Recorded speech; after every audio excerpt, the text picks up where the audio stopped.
Assalamualaikum warahmatullahi wabarakatuh. Waalaikumsalam warahmatullahi wabarakatuh. Membaca Asmaul Husna.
Anak-anak, hari ini kita akan melihat kisahnya Nabi Yunus. Silahkan disimak.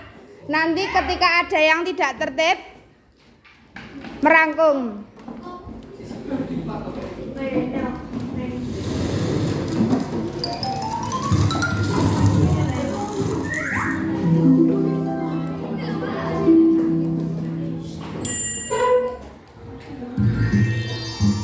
Kisah dalam Al-Quran.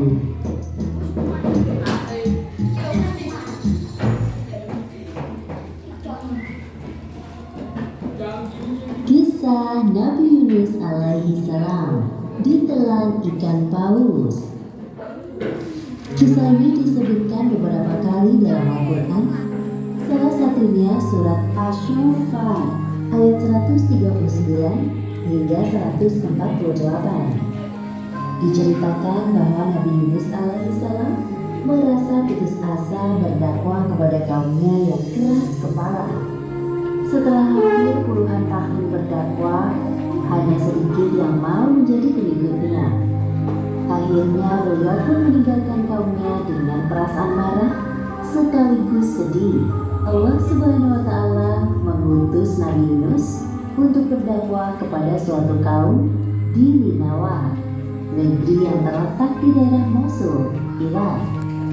Hampir seluruh penduduk Ninawa masih mewarisi tradisi nenek moyang mereka, yaitu menyembah berhala. Kaum Ninawa tidak menyukai kehadiran Nabi Yunus. Menurut mereka, ajakan Nabi Yunus untuk beriman kepada Allah tidak sesuai dengan tradisi mereka.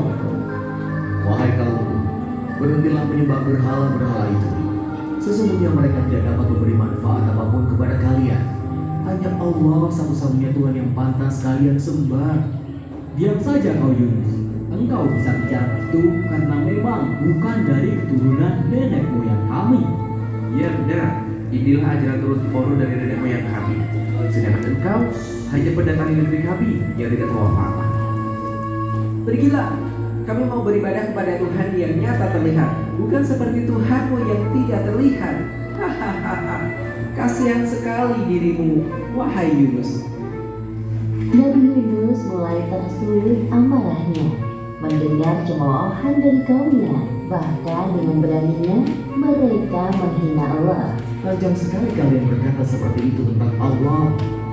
Wahai kaum Ninawa, tunggulah sebentar lagi azab akan turun kepada negeri ini. Aku telah berkali-kali memperingatkan kalian. Setelah beberapa tahun berdakwah, pengikut Nabi Yunus hanya sedikit. Berbagai cara telah dilakukan untuk mendekati kaum Ninawa, namun mereka malah menghina Nabi Yunus. Sampai akhirnya beliau mulai putus asa. Kemarahan dan kekecewaannya bercampur menjadi satu. Kemudian Nabi Yunus mulai berdoa kepada Allah. Ya Allah, ya Tuhanku, hamba sudah tidak tahan lagi menghadapi keras kepalanya kaum Ninawa ini. Sekiranya Engkau mengutus hamba untuk berdakwah di tempat lain, hamba bersedia. Ya Allah, hamba mohon kabulkan permintaan hamba ini. Disinilah letak ujian Nabi Yunus. Beliau tidak sabar dalam menghadapi kaumnya dan akhirnya memilih untuk meninggalkan negeri Ninawa. Padahal tugas dakwahnya belum usai. Tak lama setelah kepergian Nabi Yunus, hal buruk terjadi pada kaum Ninawa. Tiba-tiba, cuaca yang awalnya cerah berubah menjadi gelap. Hah? Keras sekali suaranya. Apakah ini yang dikatakan oleh Yunus tempo hari? Wahai ayah, aku takut. Jangan takut wahai anakku. Ini pasti azab Allah yang dijanjikan Nabi Yunus kepada kita. Satu persatu kaum Ninawa mulai keluar dari rumahnya. Mereka bersujud dan mulai menyadari akan kesalahannya. Ya Allah, maafkanlah perilaku kami yang tidak mau beriman kepadamu. Kami sudah zalim kepada Yunus dan utusanmu. Ya Allah, ampunilah perbuatan kami. Kami sungguh-sungguh bertaubat kepadamu. Ya Allah. Kemudian Allah tidak jadi menurunkan azab kepada penduduk negeri Ninawa. Seperti yang disebutkan dalam Al-Quran, Surat Yunus ayat 98. Ketika mereka, kaum Yunus itu beriman, kami hilangkan dari mereka azab yang menghinakan dalam kehidupan dunia, dan kami beri kesenangan kepada mereka sampai waktu tertentu. Sementara itu, Nabi Yunus telah berjalan cukup jauh. Sampailah beliau di tepi pantai. Langit sore nampak bersahabat.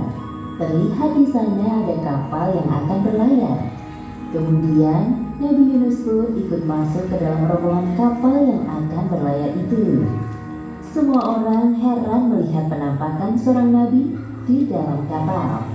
Namun para penumpang tidak berani menyapa Nabi Yunus. Mereka hanya saling berbisik. Nahkoda menggerakkan kapal cukup cepat. Ketika berada di tengah lautan, seketika itu angin bertiup kencang dan menggoyangkan sebagian badan kapal. Sepertinya akan terjadi badai. Lihat, hujan mulai turun. Aduh, bagaimana ini? Kasihan sekali anakku. Maaf, tuan-tuan. Sepertinya kita harus mengeluarkan barang-barang agar kapal tidak tenggelam.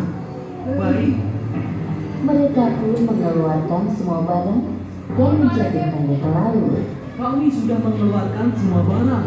Bagaimana keadaannya? sepertinya harus ada dari kita yang turun dari kapal.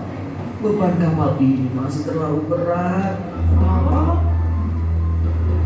Bagaimana jika kita lakukan undian saja untuk menentukan siapa orangnya agar adil? Ya, cepat kita lakukan.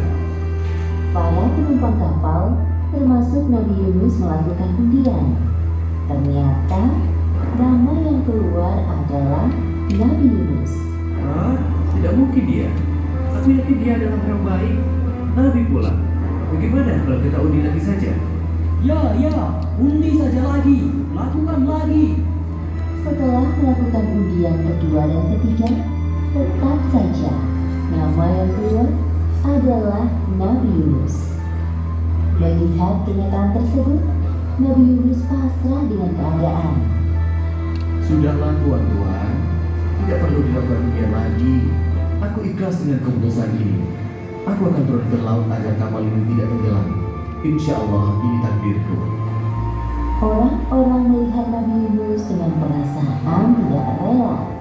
Kemudian Nabi Yunus bersiap untuk turun dari kapal. Beliau menatap ombak yang bergulung-gulung di hadapannya. Ya Allah, mungkin ini balasan bagiku atas sikap pengecut dan tidak sabar menghadapi ujian dakwah dan kaumku. Ampuni aku ya Allah. Demikianlah Nabi Yunus termasuk orang-orang yang kalah dari undian tersebut, sehingga dilemparkan ke laut. Setelah Nabi Yunus menceburkan diri ke tengah laut, tak lama kemudian muncul seekor ikan paus yang sigap menelan beliau. Nabi Yunus pingsan selama beberapa hari di dalam perut ikan paus. Saat membuka mata, yang Nabi Yunus rasakan adalah kegelapan dalam jiwa dan raganya. Perasaan bersalah kepada Allah selalu menghantuinya. Tubuhnya tidak berdaya karena tidak ada asupan makanan selama berada di dalam perut ikan paus. Kemudian Nabi Yunus dengan segala kekuatannya berdoa kepada Allah. Seperti yang disebutkan dalam Al-Quran, Surat Al-Anbiya ayat 87. Ya Abu Tuhan selain Engkau, Maha Suci Engkau, sungguh aku termasuk orang-orang yang zalim. Allah seketika itu menjawab doa Nabi Yunus dan menghilangkan kesedihan yang dirasakannya. Allah melalui perantara ikan paus melemparkan Nabi Yunus di sebuah daratan yang tandus. Nabi Yunus keluar dari perut ikan paus dengan keadaan lemah dan sakit. Lalu Allah menumbuhkan tanaman di dekatnya dan beliau pun menikmatinya. Tubuhnya kembali bugar. Alhamdulillahirrabbilalamin. Terima kasih ya Allah. Setelah kondisinya berangsur pulih seperti sedia kala, Nabi Yunus kembali kepada kaumnya di Ninawa. Sesampainya di sana, Nabi Yunus disambut hangat oleh kaumnya.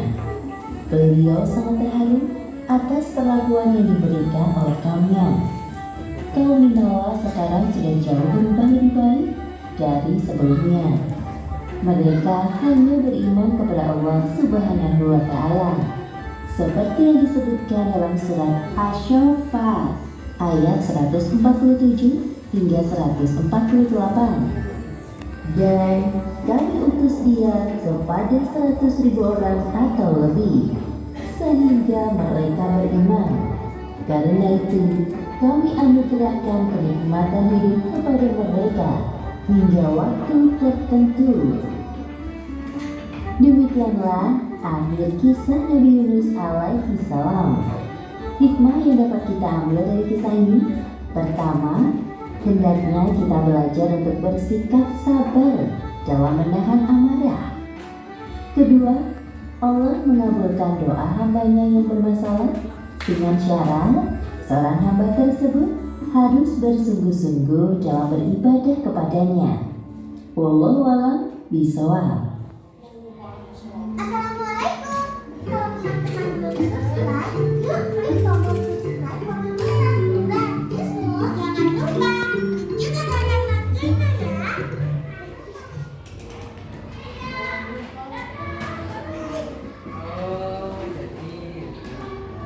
Anak-anak, itu adalah kisah Nabi Yunus. Ada yang bisa menceritakan kembali? Nabi Yunus mengalami 3 kegelapan. Yang pertama kegelapan di dalam perut ikan paus. Yang kedua kegelapan lautan. Yang ketiga kegelapan di malam hari. Siapa yang bisa menyebutkan hikmah dari cerita tersebut? 1, kita harus sabar. Nek duwe masalah kudu sabar. Yang kedua, senantiasa berdoa. Ya, Allah itu pasti akan mengabulkan doa setiap hambanya. Jadi jangan berputus asa. Masih mau melihat film lagi? Kita akan melihat kisahnya Ashabul Kahfi. Ada yang tahu apa Ashabul Kahfi itu? Ashabul Kahfi adalah 7 pemuda yang hidup pada zaman Raja Dicyanus. Kita lihat filmnya. Sebelum kita melihat, membaca basmalah.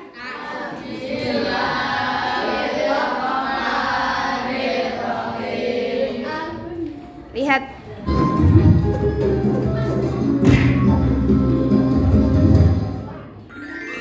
Kisah Ashabul Kahfi, pemuda saleh penghuni gua. Kisah ini disebutkan dalam Al-Quran, Surah Al-Kahfi ayat 9 hingga ayat 26. Dalam kisah ini terdapat ujian keimanan dan pembuktian hari kiamat, bahwa sesuatu yang sudah mati akan dihidupkan kembali oleh Allah pada waktu yang ditentukan. Pada zaman dahulu, di suatu negeri hiduplah seorang pemimpin yang zalim bernama Raja Dicyanus. Selain zalim, raja ini juga kejam. Sang raja memerintahkan rakyatnya untuk menyembah berhala. Apabila ada yang menolak, mereka akan dibunuh. Di tengah-tengah masyarakat, ada sekelompok orang yang tidak suka dengan kepemimpinan Raja Dicyanus. Mereka adalah 7 orang pemuda yang sama. Para pemuda itu hanya beriman kepada Tuhan yang Maha Esa, Allah Subhanahu wa Ta'ala. Aku sudah tidak tahan tinggal di negeri ini. Apalagi kita dipaksa untuk menyembah patung-patung mereka. Benda mati itu aku tidak suka. Aku juga. Apalagi raja tidak segan untuk membunuh orang yang tidak mau melaksanakan perintahnya. Bagaimana jika kita mencari tempat lain untuk beribadah? Maksudmu, kita pergi dari sini? Sepertinya itu ide yang bagus. Kami setuju dengan usulmu itu. Bagaimana dengan yang lain? Kami juga setuju. Baiklah kalau begitu, sebaiknya kita pergi besok pagi-pagi agar tidak ada orang yang melihat. Siap. Keesokan harinya, 7 orang pemuda saleh meninggalkan negeri mereka dengan bersemangat. Para pemuda ini yakin bahwa keputusan meninggalkan adalah petunjuk dari Allah agar selamat dari kezaliman raja. Bersama mereka ada seekor anjing yang mengikuti selama perjalanan. Setelah berjalan jauh, sampailah di depan sebuah gua. Gua yang cukup besar dengan dinding yang tampak tua. Sebaiknya kita beristirahat sebentar di gua ini.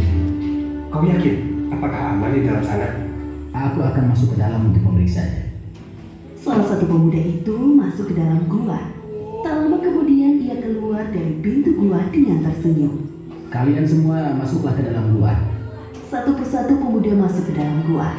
Ketujuh pemuda itu berdoa agar mendapat perlindungan dari Allah, sebagaimana yang disebutkan dalam ayat ke-10 surat Al-Kahfi. Ya Tuhan, berikanlah rahmat kepada kami dari sisimu, dan sempurnakanlah petunjuk yang lurus bagi kami dalam urusan kami. Ketika pemuda itu beristirahat, Allah menunjukkan kuasanya dengan membuat mereka tertidur selama 309 tahun. Seperti yang disebutkan dalam surat Al-Kahfi ayat ke-25. Dan mereka tinggal dalam gua selama 300 tahun dan ditambah 9 tahun. Pintu gua menghadap ke sebelah utara, sehingga sinar matahari tidak bisa menembus ke dalamnya. Dengan begitu orang dari luar mengira bahwa gua ini tidak berpenghuni, sedangkan anjing yang mengikuti mereka membentangkan kedua lengannya di depan pintu gua. Tak terasa 309 tahun telah berlalu. Allah membangunkan ketujuh pemuda saleh ini dengan tubuh utuh seperti sebelum mereka tertidur. Wahai saudaraku, sudah berapa lama kita tertidur? Aku kira sehari atau setengah hari. Aku tidak yakin. Terdengar bunyi perut keroncongan. Tiba-tiba aku merasa lapar. Tidak adakah makanan yang bisa kita makan? Sabarlah sebentar saudaraku. Aku akan pergi ke pasar membeli beberapa makanan untuk kita semua. Aku akan ikut denganmu. Ketika sampai di daerah permukiman penduduk, mereka mulai merasakan hal yang aneh. Bangunan, pakaian yang dikenakan orang-orang tampak asing, seperti baru pertama kali mereka lihat. Akhirnya, sampailah di sebuah pasar. Wahai anak muda, apa yang kalian butuhkan? Kami ingin membeli roti gandum dan buah anggur. Ini pesanan kami. Penjual itu menyerahkan pesanan kedua pemuda di dalam wadah gerabah yang besar. Pemuda ke-1 mengeluarkan uang perak dari saku bajunya. Penjual gandum terheran-heran melihat uang dari pembelinya. Uang apa ini? Uang perak ini sudah lama sekali. Dari mana kalian dapatkan uang ini?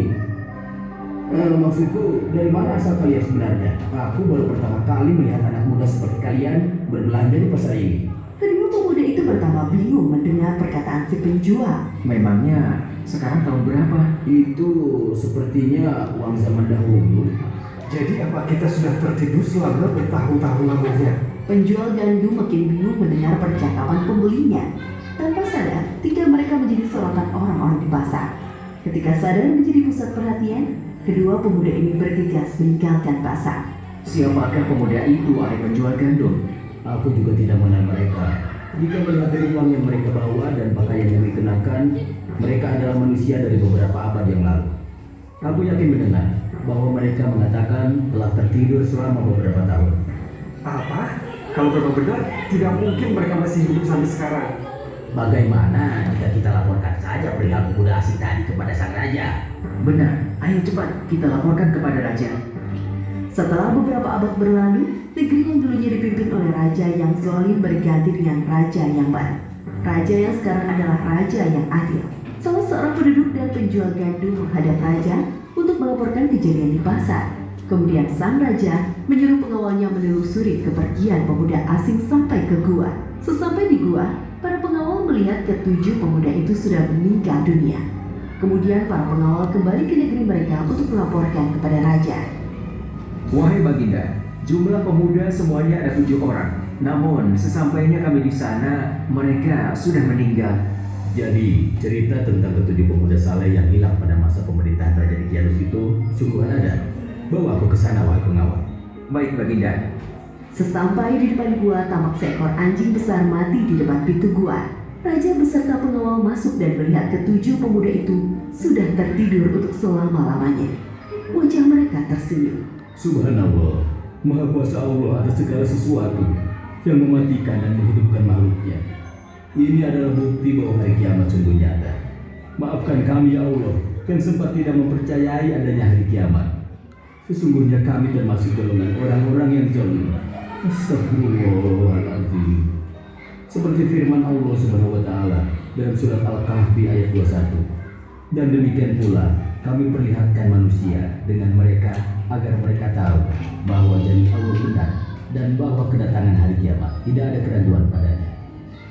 Demikian akhir dari kisah ini. Ashabul Kahfi adalah julukan bagi para pemuda saleh, penghuni gua yang tertidur selama 309 tahun.